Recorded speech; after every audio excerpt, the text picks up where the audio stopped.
बुजुर्गों के अनुसार सर्दी का मौसम में ठंड अगस्त सितंबर से शुरू हो जाती थी। दिसंबर में लोग रजाई और कोयले की अंगीठी का सहारा लेकर ठंड से बचाव करते थे, लेकिन पिछले दिनों में सर्दी के मौसम में कोहरे पड़ने से सूखी ठंड चल रही थी, जिससे ठंड का असर भी कम था। 2 दिन की बारिश ने लोगों को ठंड का एहसास दिला दिया।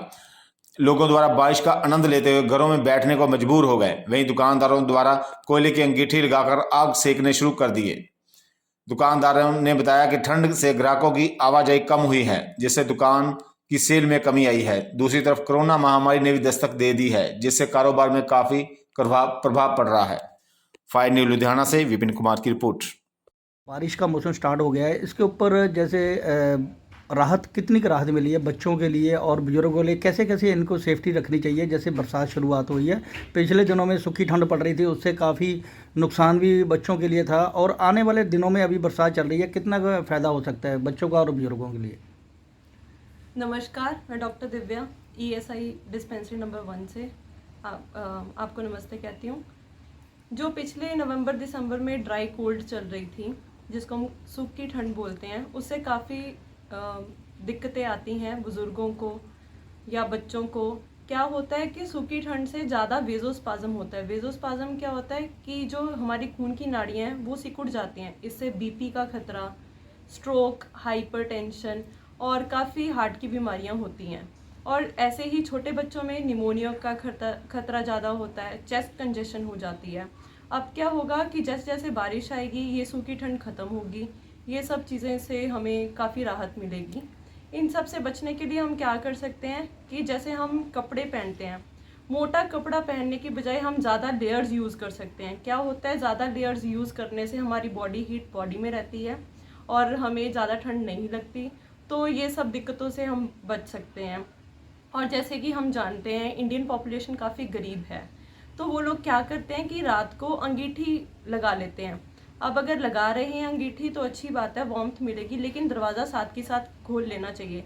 क्या होता है कि कोल है या कुछ भी है तो उससे कार्बन मोनोऑक्साइड जो है वो पैदा होती है।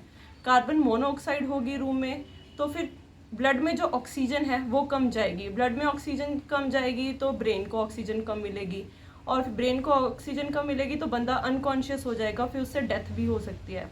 तो मैं यही सलाह देना चाहूँगी कि ठीक है, ठंड से बचना अच्छी बात है, रज़ाई में बैठो, ज़्यादा कपड़े पहनो, अंगीठी लगानी है लगाओ, बट दरवाज़ा खोल के रखो और सोने से पहले अंगीठी बाहर रख दो।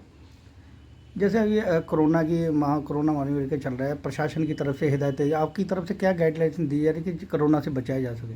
देखिए, कोरोना की तो सेम गाइडलाइंस रहेंगी कि मास्क पहन के रखो, ज़्यादा भीड़ वाली जगह पे मत जाओ, अपनी सारी प्रिकॉशंस फॉलो करो, यही कहूँगी मैं। ਕੀ ਨਾਮ ਹੈ ਤੁਹਾਡਾ? ਜਿਹੜਾ ਕਿ ਦੇਖਿਆ ਗਿਆ ਕਿ ਬਰਸਾਤ ਸਟਾਰਟ ਹੋਈ ਆ ਔਰ ਜਿਹਦੇ ਮੌਸਮ ਬਰਸਾਤੀ ਹੋਣ ਕਰਕੇ ਕਿੰਨਾ ਕੁ ਕਾਰੋਬਾਰ 'ਚ ਅਸਰ ਪਿਆ ਹੈਗਾ ਔਰ ਜਿਹੜੀ ਆਵਾਜਾਈ ਨੂੰ ਕਿੰਨਾ ਕੁ ਇਹਦਾ ਅਸਰ ਪਿਆ ਹੈਗਾ? ਹਾਂਜੀ, ਮੇਰਾ ਨਾਮ ਰਜਿੰਦਰ ਕੁਮਾਰ ਹੈ ਜੀ, ਤੇ ਮੈਂ ਕਹਿਣਾ ਚਾਹਾਂਗਾ ਕਿ ਜੋ ਇਹ ਸਰਦੀ ਦਾ ਮੌਸਮ ਹੈ, ਬੇਮੌਸਮਾ ਜਿਹਾ ਜਿਹੜਾ ਮੌਸਮ ਚੱਲ ਰਿਹਾ ਹੈ, ਕਿ ਬੇਟਾਈਮੇ ਬਰਸਾਤ ਹੋਈ ਹੈ। ਇਹ ਜਿਹੜੀ ਠੰਡ ਸੀਗੀ ਆਪਣਾ ਅੱਜ ਤੋਂ ਦੇਖਿਆ ਜਾਵੇ 7-8 ਸਾਲ ਪਹਿਲਾਂ ਤੇ ਅਕਤੂਬਰ ਨਵੰਬਰ 'ਚ ਬਹੁਤ ਜ਼ਿਆਦਾ ਠੰਡ ਹੁੰਦੀ ਸੀ, ਜਿਹੜੀ ਕਿ ਉਹ ਠੰਡ ਹੁਣ ਅੱਜ 2022 ਜਨਵਰੀ ਦੇ ਵਿੱਚ ਸ਼ੁਰੂ ਹੋਈ ਹੈ। ਔਰ ਬਰਸਾਤ ਦੇ ਕਾਰਨ ਕੰਮਕਾਰ ਨੂੰ ਵੀ ਬਹੁਤ ਬੁਰਾ ਅਸਰ ਪੈ ਰਿਹਾ ਹੈ ਔਰ ਮੌਸਮ ਦਾ ਬੜਾ ਹੀ ਲੋਕਾਂ ਨੂੰ ਜ਼ਿਆਦਾ ਨਹੀਂ, ਅੱਗ ਸੇਕਣਾ ਤਾਂ ਇੱਦਾਂ ਜੀ, ਅੱਗ ਤਾਂ ਕਿਸੇ ਟਾਈਮ ਤੇ ਸੇਕੀ ਜਾਂਦੀ ਸੀ ਜੀ, ਹੁਣ ਤਾਂ ਉਹੋ ਜਿਹਾ ਮੌਸਮ ਹੀ ਕੋਣੀ ਆ, ਉਨੀ ਨਾ ਠੰਡ ਪੈ ਰਹੀ ਹੈ, ਜਿਹੜੀ ਠੰਡ ਕਿ ਅੱਜ ਤੋਂ 2 ਮਹੀਨੇ ਪਹਿਲਾਂ ਪੈਣੀ ਚਾਹੀਦੀ ਸੀ, ਜਦੋਂ ਕਿ ਸੀਜ਼ਨ ਲੱਗਦਾ ਸੀ, ਦੁਕਾਨਦਾਰਾਂ ਦੇ ਵੀ ਸੋਹਣਾ ਕੰਮ ਹੁੰਦਾ ਸੀ। ਠੀਕ ਹੈ, ਇਸ ਵਾਰੀ ਸਰਦੀ ਦਾ ਸੀਜ਼ਨ ਬਿਲਕੁਲ ਹੌਜ਼ਰੀ ਲਾਈਨ ਬਿਲਕੁਲ ਠੱਪ ਹੋ ਚੁੱਕੀ ਹੈ ਔਰ ਬੇਵ ਟਾਈਮ ਤੇ ਜਦੋਂ ਠੰਡ ਪਈ ਹੈ ਤੇ ਇਹਦੇ ਨਾਲ ਕੰਮ ਤਾਂ ਬਿਲਕੁਲ ਹੀ ਠੱਪ ਹੋ ਗਏ ਦੁਕਾਨਦਾਰਾਂ ਦੇ। ਕੋਰੋਨਾ ਦੀ ਜਿਹੜੀ ਮਾਰ ਪੈ ਰਹੀ ਹੈ ਉਹਦੇ ਕਰਕੇ ਕਿੰਨਾ ਕੁ ਫਰਕ? ਕੋਰੋਨਾ ਦਾ ਵੀ ਅਸਰ ਦੇਖੋ ਜੀ, ਪਹਿਲਾਂ ਮਾੜਾ ਜਿਹਾ ਜਿਹੜਾ ਘਟਿਆ ਸੀ, ਮਾੜਾ ਮੋਟਾ ਜਿਹਾ ਹੁਣ ਸੁਧਰਨ ਸ਼ੁਰੂ ਹੋਇਆ, ਹੁਣ ਦੁਬਾਰਾ ਤੋਂ ਉਹੀ ਸ਼ੁਰੂ ਹੋ ਗਿਆ। ਦੁਬਾਰਾ ਸਰਕਾਰਾਂ ਦੀਆਂ ਨਵੀਆਂ ਗਾਈਡਲਾਈਨਸ ਆ ਰਹੀਆਂ ਨੇ ਤੇ ਅਸਰ ਤਾਂ ਪੈਂਦਾ ਹੀ ਹੈ ਜੀ। ਤੇ ਇਹਦੇ 'ਚ ਆਪਣੇ ਆਪ ਨੂੰ ਕਿੱਦਾਂ ਸੁਰੱਖਿਅਤ ਰੱਖਣ ਦੇ ਜਿਹੜੇ ਹੁਕਮ ਜਾਰੀ ਕੀਤੇ ਨੇ? ਜੋ ਸੀਗੇ ਆਪਣਾ ਪ੍ਰਸ਼ਾਸਨ ਜੀ ਆਪਣਾ ਗਾਈਡਲਾਈਨਸ ਦਿੰਦੀ ਹੈ ਜੀ, ਉਹਨਾਂ ਦਾ ਪਾਲਣਾ ਕਰਨੀ ਚਾਹੀਦੀ ਹੈ ਔਰ ਆਪਣੇ ਪਰਿਵਾਰ ਨੂੰ ਸੁਰੱਖਿਅਤ ਰੱਖਣਾ ਚਾਹੀਦਾ ਉਹਨਾਂ ਦੇ ਜੀ। ਜਿਹੜੀ ਸਾਨੂੰ IMD ਤੋਂ ਫੋਰਕਾਸਟ ਆਈ ਹੈ, ਜਿਹੜੀਆਂ ਕਲਾਊਡ ਪਿਕਚਰਸ ਹੈ, ਉਹਨਾਂ ਦੇ ਅਕੋਰਡਿੰਗਲੀ ਇਸ ਵੇਲੇ, ਕਿਉਂਕਿ ਪਿਛਲੇ ਦਿਨਾਂ ਤੋਂ ਅਸੀਂ ਦੇਖਿਆ ਹੈ ਕਿ ਥੋੜਾ ਸਾਫ਼ ਮੌਸਮ ਦੇਖਣ ਨੂੰ ਮਿਲ ਰਿਹਾ ਸੀ, ਧੁੰਦ ਵੀ ਘੱਟ ਪੈ ਰਹੀ ਸੀ ਬਟ ਠੰਡ ਸੀ। ਪਰ ਹੁਣ ਵੈਸਟਰਨ ਡਿਸਟਰਬੈਂਸਿਸ ਆਉਣ ਨਾਲ ਵਾਈਡ ਸਪਰੈਡ ਬਾਰਿਸ਼ ਦੀ ਫੋਰਕਾਸਟ ਹੈ। ਇਹ ਸਿਸਟਮ ਜਿਹੜਾ ਹੈਗਾ ਹੈ ਤਕਰੀਬਨ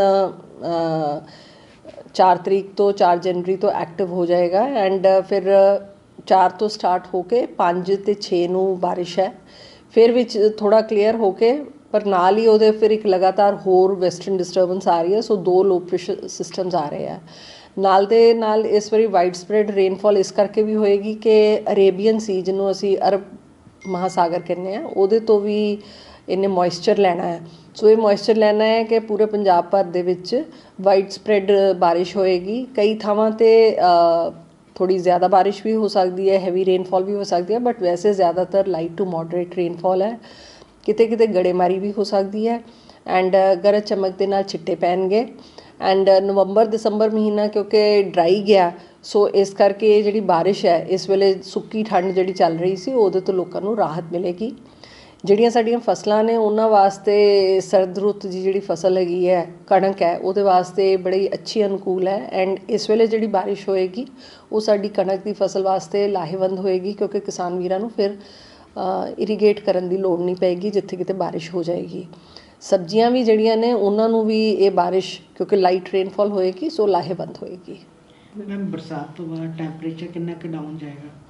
ਇਹਨਾਂ ਦਿਨਾਂ ਦੇ ਵਿੱਚ ਸਾਡੇ ਜਿਹੜੇ ਦਿਨ ਦੇ ਤਾਪਮਾਨ ਹੈ ਉਹ ਤਕਰੀਬਨ 18 19 ਜਾਂ 20 ਡਿਗਰੀ ਸੈਲਸੀਅਸ ਚੱਲ ਰਹੇ ਨੇ ਅਤੇ ਰਾਤ ਦੇ ਤਾਪਮਾਨ ਜਿਹੜੇ ਆ ਉਹ 4 ਤੋਂ 6 ਡਿਗਰੀ ਦੇ ਦਰਮਿਆਨ ਨੇ। ਜਦੋਂ ਇਹ ਸਿਸਟਮ ਪਾਸ ਹੋ ਜਾਏਗਾ ਉਹਦੇ ਬਾਅਦ ਜਿਹੜੇ ਰਾਤ ਦੇ ਟੈਂਪਰੇਚਰ ਹੈਗੇ ਆ ਉਹਨਾਂ 'ਚ ਥੋੜ੍ਹੀ ਗਿਰਾਵਟ ਹੋਏਗੀ ਬਟ ਵੈਸੇ ਸਾਡੇ ਜਿਹੜੇ ਇਸ ਵੇਲੇ ਟੈਂਪਰੇਚਰ ਚੱਲ ਰਹੇ ਆ ਉਹ ਨੀਅਰਲੀ ਆਪਟੀਮਮ ਨਾਰਮਲ ਰੇਂਜ 'ਚ ਚੱਲ ਰਹੇ ਹੈਗੇ ਆ। ਇਹਨਾਂ ਦਿਨਾਂ ਦੇ ਵਿੱਚ ਇੰਨੇ ਹੀ ਰਿਕਾਰਡ ਕੀਤੇ ਜਾਂਦੇ ਆ, ਕੋਈ ਰਿਕਾਰਡ ਲੋ ਜਾਂ ਹਾਈ ਟੈਂਪਰੇਚਰਸ ਨਹੀਂ ਹੈਗੇ। ਤੇ ਫੌਗ ਦੇ ਵੀ ਆਉਣ ਦੇ ਦਿਨਾਂ ਵਿੱਚ ਜਦੋਂ ਇਹ ਸਿਸਟਮ ਪਾਸ ਕਰੇਗਾ ਐਂਡ ਕਿਉਂਕਿ ਮੋਇਸਚਰ ਕਾਫੀ ਹੋ ਜਾਏਗਾ ਐਂਡ ਟੈਂਪਰੇਚਰਸ ਲੋਅਰਿੰਗ ਹੋ ਜਾਣਗੇ ਉਹਦੇ ਬਾਅਦ ਫਿਰ ਥੋੜ੍ਹਾ ਫੌਗੀ ਵੈਦਰ ਆਪਾਂ ਦੇਖਾਂਗੇ।